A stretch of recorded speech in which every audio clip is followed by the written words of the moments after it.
Sharon Cuneta may matinding revelasyon tungkol sa anak ni Casey Concepcion at Piolo Pascual. Mainit na pinag-uusapan pa din ng mga netizens sa social media ang naging revelasyon ni Casey Concepcion na may anak na ito. Laking gulat ng mga netizens na aminin ni Casey sa publiko kamakailan ay may anak na. Tinuldukan ni Casey ang espekulasyon ng mga tao na ang dahilan ng kanyang biglaang pag-alis noon patungo ibang bansa at desisyon na doon muna manirahan. Matatandaan na noon pa napapabalita na buntis umano si Casey sa anak nila ni Piolo Pascual kaya ito nagdali-dali umalis sa Pinas para itago ang bata.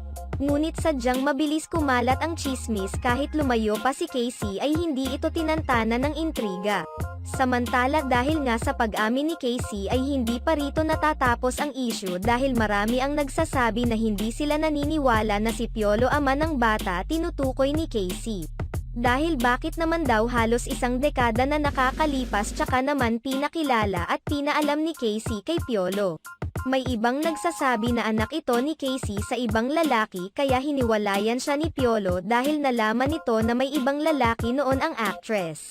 Samantala nagsalita na din ang ina ni Casey na si megastar Sharon Cuneta hinggil sa isyu na kinakaharap ng kanyang anak. Ayon kay Sharon, totoong may anak na si Casey ngunit hindi niya babanggitin kung sino ang ama para kay Sharon hindi dapat sa kanya manggaling ang balita kung sino ang tunay ng ama ng bata. Ayon pa kay Sharon sana daw respetuhin na lang ng mga netizens ang ginawang paglilihim ni Casey sa anak niya dahil marami umanong dahilan si Casey para itago ito.